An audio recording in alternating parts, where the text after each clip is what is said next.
Thank you very much. So I'm going to present some new unpublished and, more importantly, unvetted ideas at the beginning and the end of the talk today. So some of these are potentially controversial. They don't represent consensus in the field. Don't blame my colleagues and collaborators for those. That part's my fault. But at least one person believes in these ideas. I can promise you that. And the middle part of the talk, I think I'm on fairly solid ground, so you can trust what you hear during the middle. Here's the computer graphics lab in the basement of physics at Williams. This is a 4 meter by 4 meter empty space with a grid painted on the wall. And I would love to show you today's state-of-the-art virtual reality technology. And the problem is there's no image I can put on a flat, static screen that will give you the experience of being in virtual reality in another world. What we're instead going to do is vicariously experience virtual reality through a generous volunteer who is Denise Buell, Dean of the Faculty. What we're going to do is we're going to take Denise and we're going to put her in my lab. And then we're going to put this virtual reality headset on Denise. And she has these 2 high-resolution displays that are in front of her face inside of this head-mounted display, which looks like ski goggles. And there are lenses in there that are kind of like a backwards binoculars. So they make it so that the display, even though it's right in front of her face, to her seems like it's far away and it wraps around. And so it gives her sort of a natural focus distance. There's audio through the headphones, and there's a power and data cable coming in. Her head and her hands are going to be tracked through this laser beacon. There's 2 of these in the room. Pay attention to how her reactions when she's in virtual reality differ from what you might expect from somebody, say, watching a movie. And that's going to tell us a lot about the experience. And to give you some clue, because she's going to be wandering around in an empty space, so you have some sense of what she's seeing, I will superimpose her vision in the lower right corner.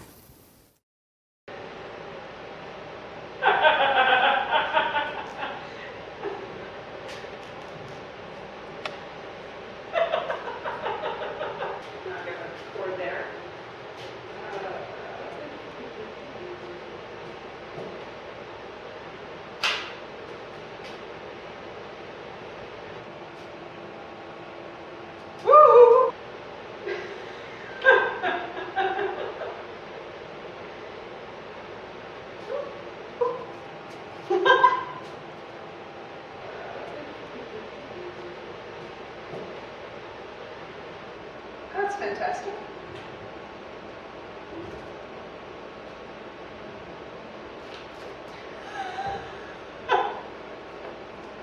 It's you can't not flinch. It was great. It really is realistic in the sense of, I mean, yes, you're right. You know you're in a virtual world, but it's good. Okay, let's give her a hand.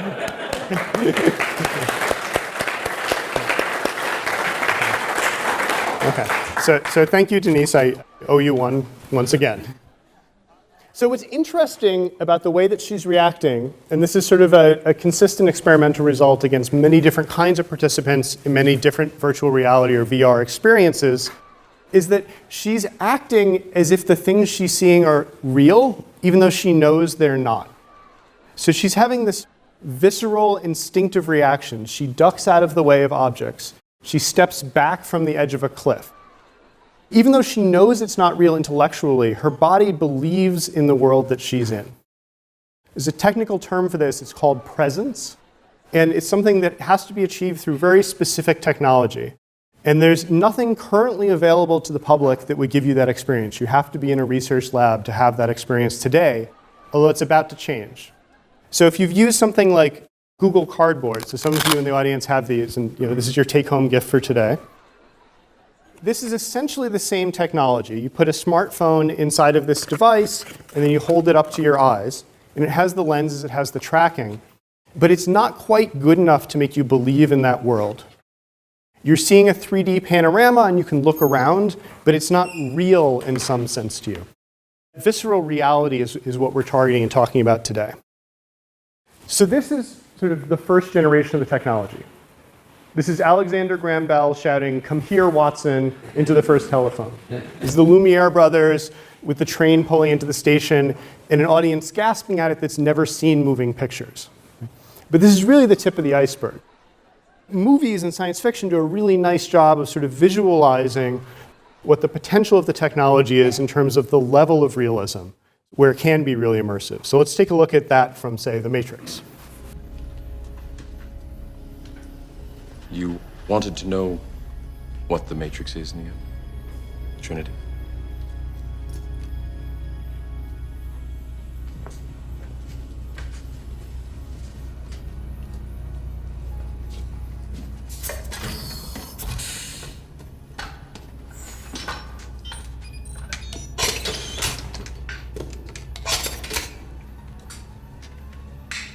Try to relax.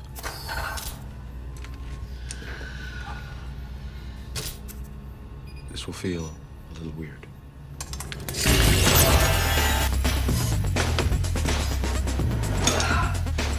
Everyone please observe. The fasten seatbelt and no smoking signs have been turned on. Sit back and enjoy your flight.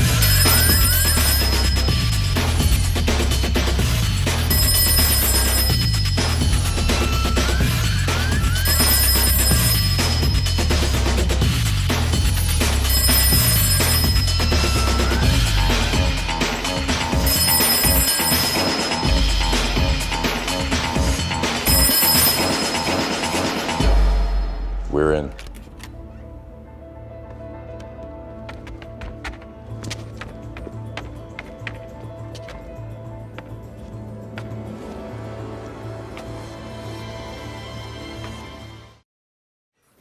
So we're seeing those characters in The Matrix in a world that's completely convincing, not just with a sense of presence like what Denise felt, but where everything is visually indistinguishable from the sort of biological reality that they were born into.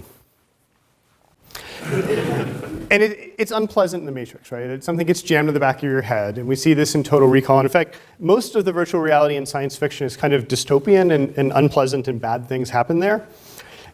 So what I want you to picture instead is the virtual reality of Star Trek, which is a little more utopian.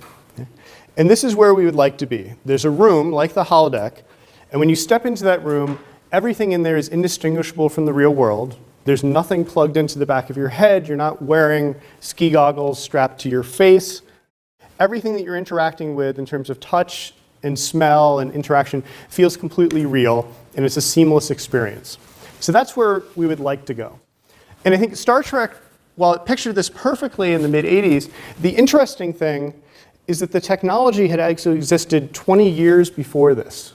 So in research labs, Evans and Sutherland had started working on, so this is the progenitor of the modern virtual reality device, goes back to '68. So these ideas are commonplace. They're in half of our science fiction films.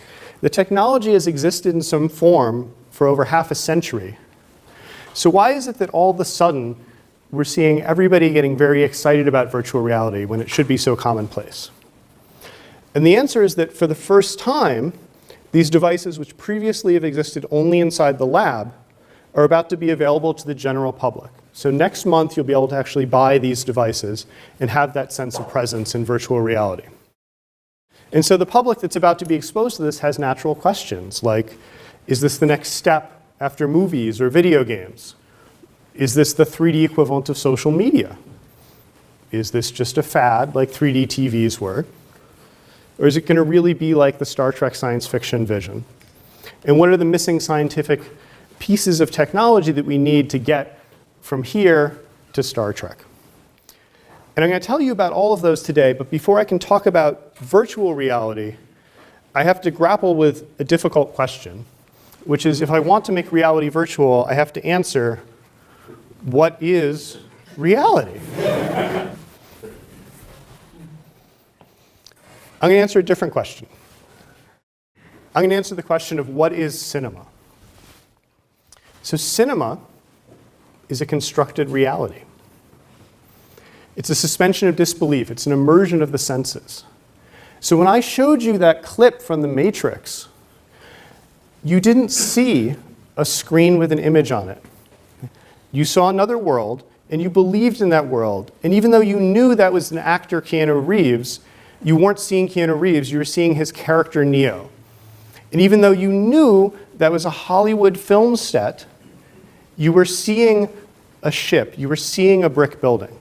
You believed in that reality. And if I showed you the entire film, for the duration of that film, you would suspend your perception of this auditorium. You would suspend your perception of this audience, and you would be in some weird, out-of-body way living inside the reality of that film. So that's a new kind of constructed reality.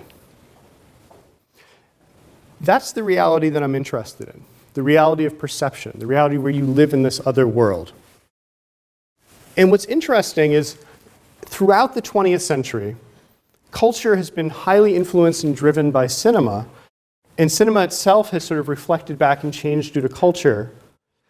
And there's this circular relationship, but it can't stay still, because what happens is when a movie constructs a reality through painstaking editing and cinematography that diverts human perception and takes advantage of the limitations of our biological systems to make us believe in that world, after a while, the audience becomes sophisticated. Film directors learn how to manipulate us, but we learn what they're doing.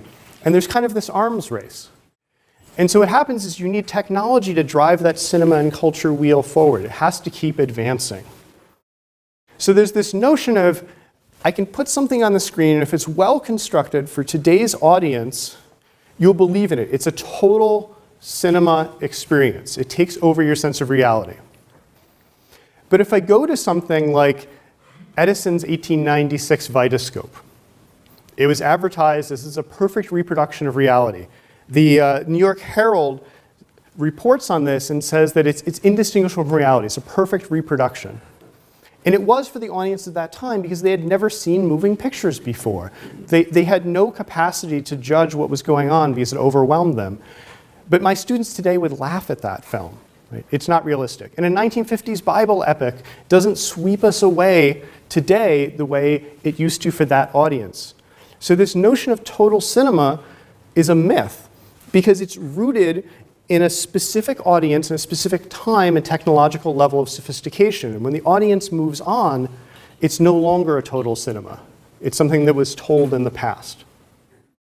So this is the argument made in 1946 by André Bazin in The Myth of Total Cinema.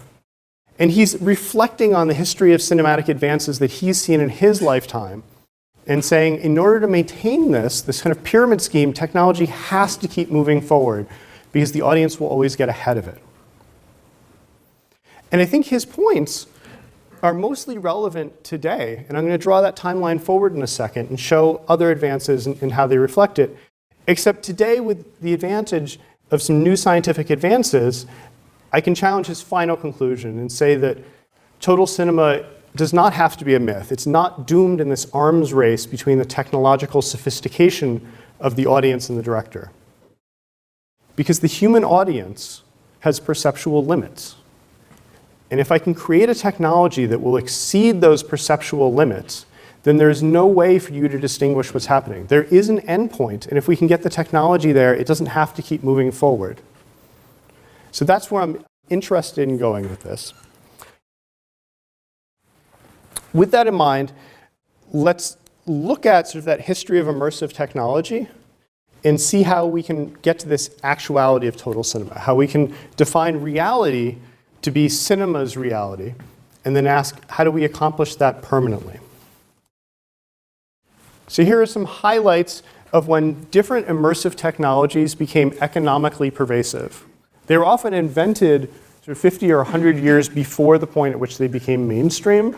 And there's a really interesting history of cinema and game technology in terms of the difference between solving the technical problem and actually making it work in a consumer device. And so we have the advent of moving pictures, and that's the first time we have this notion of constructed realities that you can be immersed in this way with vision. We go forward, something really interesting happens in the mid-90s. That's the point when video games cross this threshold where their technology is so sophisticated that they can start to construct realities as well as cinema. And there's this sort of branch of, do you want your reality to be interactive or not? And there's now two generations for whom that total immersion in reality requires interaction. It can't be passive. There has to be something else. And I think that's about to come back. We're on a collision course due to these new technologies where if I put you into a virtual reality experience like Denise was having, if I take away interaction, you lose presence. It's important that you're physically there, that you have a body, and that you can interact with the world. Something really interesting happens from a game theory perspective in the 1993 and 1994. So these 4 seminal games are released within 12 months of each other. And these are sort of the equivalent of what D.W. Griffith's work and Hitchcock and Wells are doing for sort of Hollywood cinema and defining the rules and the standards and the questions. So these 4 games all come out, and essentially most of what you see today in terms of interactive experiences can be traced back to one or more of these. And the interesting thing is that these games, while radically different from each other, define a very clear spectrum, and they take very clear sides on it. So games like System Shock and Myst are progressive linear narratives. So you have interaction, but the story is on rails. Everybody who goes into that world has the same experience and the same story. They just have a little bit of freedom about the pace at which it progresses and what their viewpoint is at every point in time. But the director is in control. It's very movie-like. It's an interactive movie. Doom and XCOM, they have a framing narrative. There's an overarching setting and story. But really what happens within the game is entirely up to the player's agency. Every player who goes in there has a different story and a different experience. There's room for creativity. This is a really fundamental difference. It comes right at the dawn of modern video games, and it's something that is still a huge bifurcation in games today and a raging debate. And to explain to you why this is so significant, let me put this not in the terms that game theorists use, but in different terms. When the director is in control, that's a determined universe. And when the player is in control, you have free will. So there's a generation for whom reality needs interaction. And we now have this key philosophical question, which is when I create a reality, when you define what total cinema, what virtual reality is going to be, the goal, do you believe that those experiences, it's important to have free will in them? And this is a big difference. And we're about to hit this starting next month in virtual reality. So I'm not going to address that until the very end of the talk, but I want you to grapple with it. It's perhaps the most active debate in contemporary video games. And so if you go out and play some of the best games that are out there today, you'll find there are ones that have this determined universe with a linear narrative, because darn it, they're going to tell you a story, and they don't want you to mess up the story. They're going to take you through it. And these are great experiences, and I'm showing you these mostly as an advertisement. And there are other games that are emergent, where you're a mayor of a city, or you're creating, you're a stranded survivor in an alien world, and you're in control, you have freedom. There is no path that you're on. And it's a very different kind of experience. So I'm going to move on now to objective topics, which are, what are the scientific bases for perception that'll create that reality? And how can we manipulate those with technology? So what are our senses? Well, we have vision, we have hearing, we also have a vestibular system. We have a sense of balance and gravity. We have proprioception. We have a sense of where our limbs are in space. We have smell, we have touch all over our body. The interesting thing is that these senses are all embodied, and they're based on intention. So your sense of, say, distance is different if I ask you how far is something away, if I'm just asking you, and if I'm asking you to pick it up. And people will give different answers. And if I put, say, a stick in your hand and now ask you how far something is away, you'll think it's closer because your reach has just been extended. This is sort of the forefront of modern neuroscience and psychophysics. And it's also the case that we're getting all these different incompatible inputs. We even have 2 different eyes. And they're being synthesized, and they're coming in at different rates. And in fact, by the time it's synthesized, you're living about a second in the past. So your perception of now is always significantly lagged behind when real time is advancing. And it's a constructed reality. You're just synthesizing all your senses, and your brain is telling you a nice story about how the world is consistent, because otherwise you would literally go insane if you couldn't synthesize incompatible inputs. So what do I need to feed those senses to create a new reality for them? Well, for audio, 3D audio is already good enough today. It's really hard to synthesize and simulate sound realistically. We're probably going to get there in 10 years, but we can fake it well enough today. Acceleration is a little bit tricky. So if I am in a car, I launch off the starting line, I should feel pressed back. And I can do that in virtual reality by sort of tilting the world slightly so that the real world gravity is coming in at a diagonal and I perceive that as the car's acceleration. But doing this in sort of extreme cases is pretty hard. So I can't turn you upside down, for example. I think we need to sort of intercept your neural system directly to do that. What about the feedback of as I walk along, right?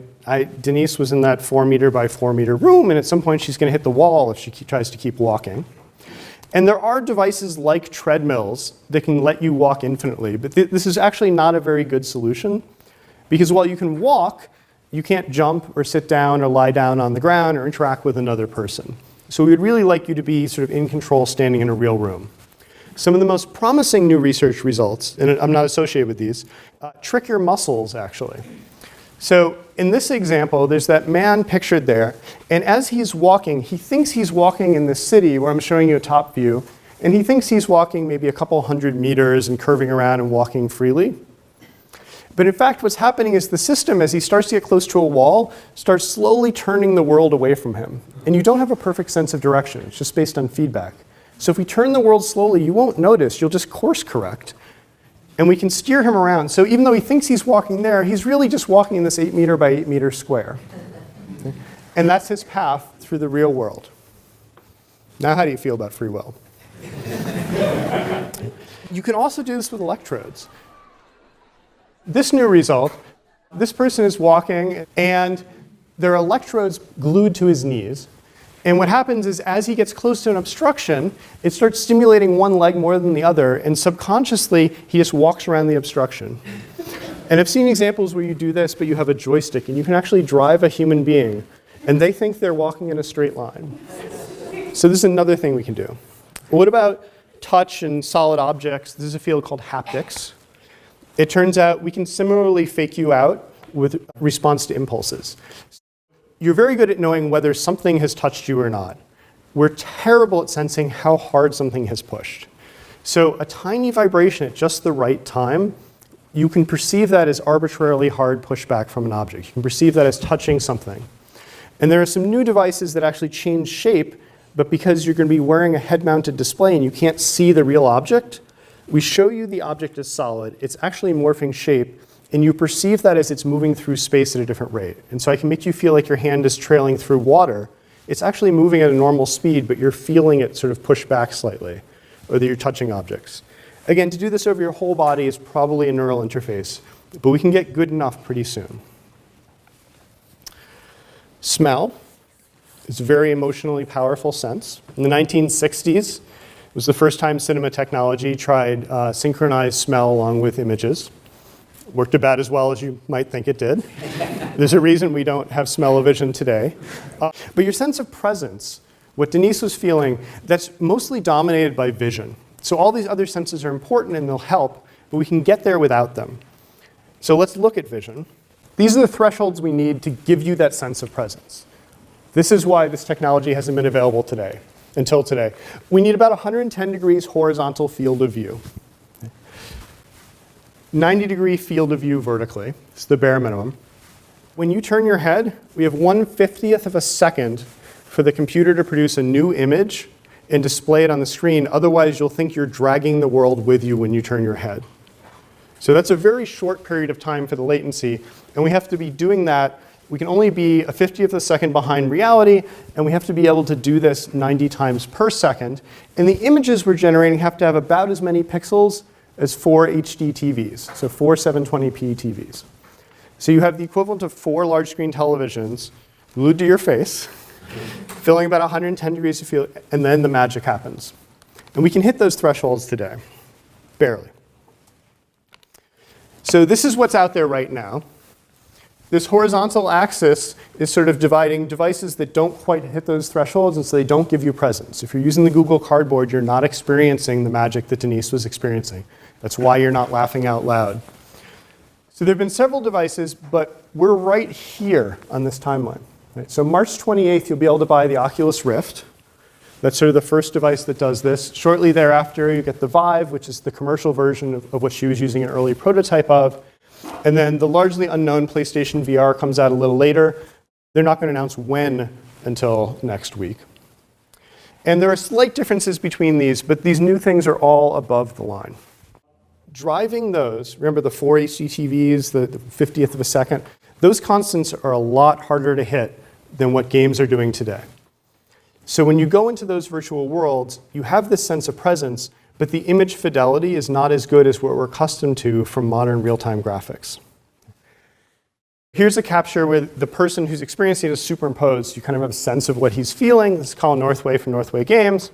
The image quality here is going back about 10 or 15 years in terms of real-time graphics. So if you go out and get a PlayStation 4, you have a much higher expectation of visual fidelity than what we're able to provide in virtual reality, because we need about 50 times the horsepower. And so where we take it out of is the image quality. And for comparison, this is what sort of the best desktop video games look like today. So they're approaching photorealism in the image quality. That was a big step back to what Northway was going to show us. Okay, so we're at the beginning. What would it take in order to make images that do look like this, where we hit all of those constants for the end goal? Where it's not just good enough to give us presence, but where it is the matrix, where it's imperceptible how different it is from reality. Well, the numbers go up, and they seem like small changes, but they're pretty big changes when you start multiplying them together. Field of view has to go to about 220 degrees horizontally, so that's past 180. This is a huge technical problem, and it's not a problem for computer scientists, it's a problem for physicists and material scientists, because an infinitely wide flat screen fills 180 degrees field of view. So the infinite television isn't good enough. We have to actually curve the display around our head. But because it's close to our head, we have to somehow have a lens in there that's somehow doing the right thing for all these different curved directions. Probably what's going to happen is we're going to have holograms that are shot with lasers into your eye. This technology exists today, not at the consumer level. But that's where we need to be, because we also need to be able to focus freely. We don't want a single image plane out there. The resolution goes up. We need to get to about 80 televisions worth in order to not tell the difference and not see pixels anywhere. 50th of a second is no longer good enough. You have a 1,000th of a second to produce an image. That's pretty hard. Our standards for image quality go up. We don't want to go backwards 10 years in image quality. We want all the features that we're used to seeing in film rendering and some of the best video games today. And when you put all that together, we're about 100,000 times off. Okay. So I can't deliver that in a consumer device today. I can just barely do it with a supercomputer. So that's the challenge. And that's an achievable challenge. When the Matrix was made, that was impossible, right? That was science fiction. Now I'm saying we're only off by 100,000. That's great, right? This is a research agenda now. This isn't a fantasy. And if you consider that computers have gotten about 1 trillion times more complicated, literally, in the last half century, and a few million times faster in recent history, the last 100,000 is something that seems achievable. It's not going to happen by itself. It's hard. There isn't infinite capacity there. But it's something I believe we can do. And it's what my students and I are doing every day in the research lab here at Williams. And when you're looking for 100,000 in laser holograms, you don't do this alone. So we have a lot of collaborators. I'm really pleased to be working with some of the absolute smartest people in the field today, and a lot of them. These are experts in physics, in neuroscience, in psychophysics, computer science, hardware engineers, sort of runs the entire gamut. And this list is growing pretty fast, especially on the NVIDIA side. So NVIDIA has funded our research for a long time here at Williams, and they have one of the leading research labs in visual computing. And it's been a great opportunity for me and my students to work directly with them. And some of these students have since found jobs there as well. Okay, so here at Williams, we're working mostly on the algorithms and the designs for this technology. And we're leaving the physical hardware manufacturing to our collaborators, and we sort of send devices back and forth. So here's some of what we're doing. So these results were actually presented last week in Seattle. This is what Mike Mara, Williams graduate 2012, is now at Stanford. Transparency. So most video game worlds have no transparency because it's hard. This is a really essential depth cue. This is the first thing you reach for as a filmmaker is if you want to create depth on a flat screen, put some fog in there, change the lighting, put some glass, get some reflections. And we can't do that fast in video games. So we're rendering this scene with all of this fog, which is actually diffusing light and blurring out the background in 1 millisecond. So that's the 1/1000th of a second right there. And not just for fog, we're doing things like glass, and we're capturing all of the refractions and colored shadows and the way the light diffuses in that, and in foliage too. So things like when light diffuses through leaves. And here we're mixing the leaves in glass. So we have a number of different technologies we've developed to really make this possible to do in real time for those virtual reality devices. So not just those colored shapes, but something that looks fairly realistic. Another important cue for depth is indirect light. One of the things that artists know about if you want to make objects really seem like they're in proximity to each other is they're going to cast contact shadows on each other. So an object next to something else, even where there is no hard shadow, it kind of darkens stuff around it, and also light bounces up, which you're not seeing in this image. This is the before. So there's a bright light coming through the top of this atrium, and it's lighting up the ground, but it's not lighting up the statue. And this is sort of what conventional computer graphics does. And we have a number of techniques that can bounce that light. And it can give us the indirect light and the shadow. And also we can get the colors of this sort of purple bleeding onto the statue. And this is all dynamic, all real time, and we can do this in a few milliseconds as well. So when you start adding up all this computation, you have a problem because even if you get past the supercomputer, I can only put so much computation on a lightweight device strapped to my head, especially if I want it to be self-powered, if I don't want a cable coming off of me. And so what we've done is looked into ways to address the latency by dividing up the system so that part of the computation is done on a big computer somewhere in the room that's plugged into the wall, and part is done right on the device that's on your body. And they're communicating with each other, but they're doing it in a way where things that can afford to come in a little late are coming in from the machine on the ground, and the machine on your face is the one that every millisecond is able to update. So this is sort of a system diagram for a large number of systems that we explored, and we deployed this in sort of nice ways. We went from Williams College to California, and we scaled up to 50 simultaneous users. But perceptually what this does is it lets us have very complex lighting environments where light is actually changing, and it's bouncing, and we're getting shadows and diffusion in real time. And here you can see one of our techniques, that inset grid of cubes are called voxels, computing the lighting every couple centimeters, and then sending that down to the device on your face. So all of that work is previously published. Some of the stuff we're working on right now. When I said you need 80 HD TVs, you need 80 HD TVs if they're static. So if those pixels are fixed out in the world and you're just looking out at them. But your eye has almost all your color vision, and almost all of the resolution of your retina is in the middle 13 degrees, called the fovea. Which means that's the only area that needs very high fidelity graphics. Everything else is a mostly desaturated, blurry mush. And it's just that your eyes move really fast back and forth, and your brain is synthesizing those inputs and telling you a story about what reality is, which is why you don't notice this.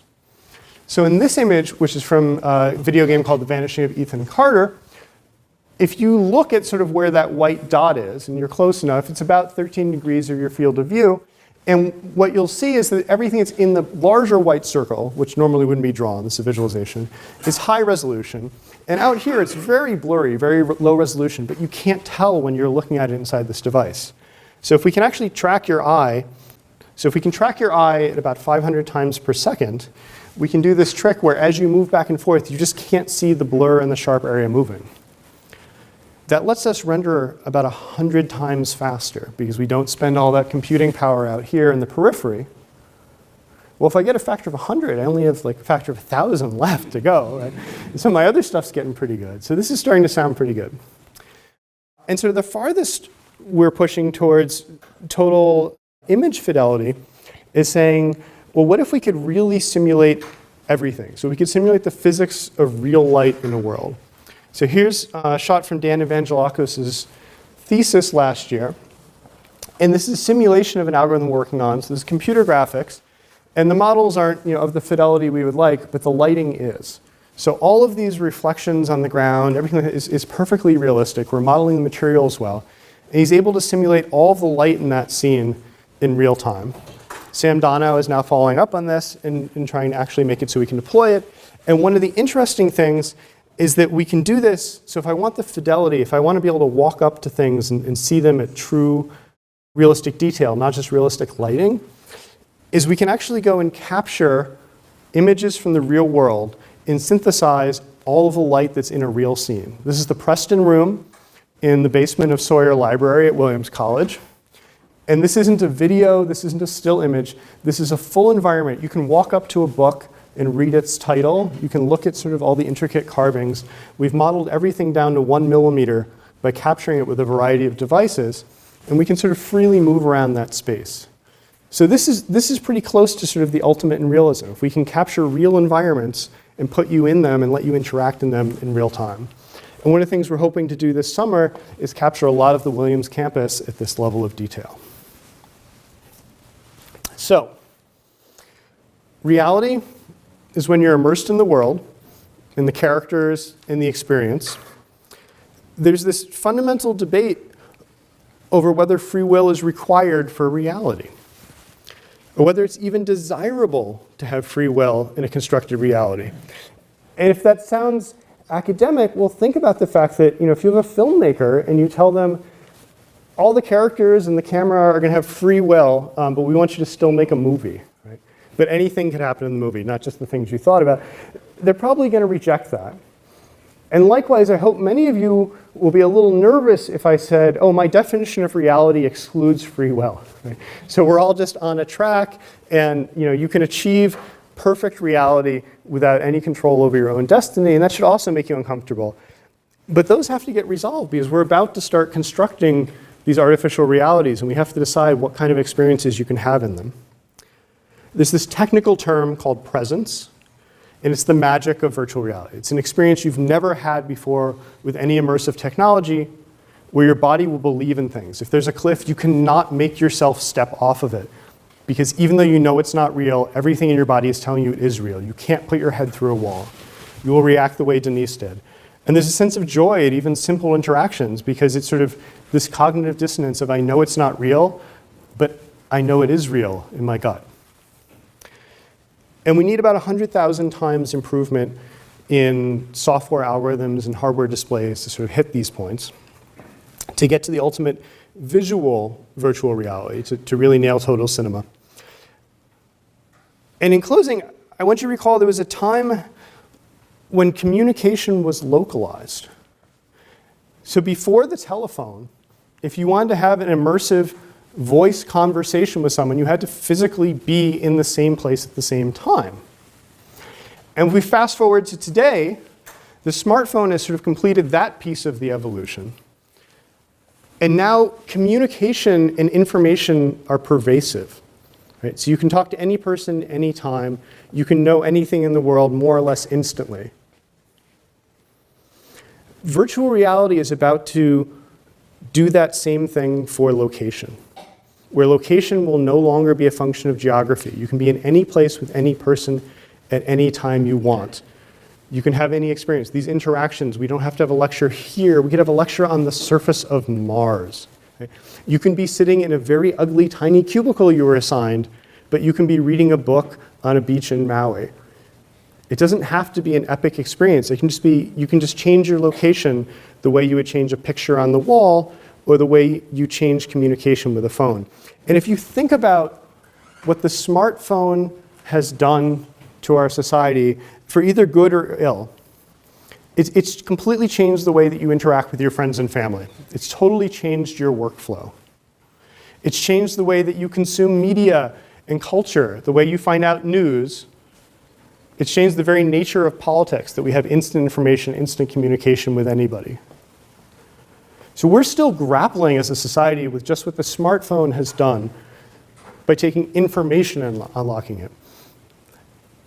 And starting next month, there's this new technology of virtual reality that's about to do that for physical location. That's about to do that for reality. And that's what we're about to unleash on the world. Thank you very much.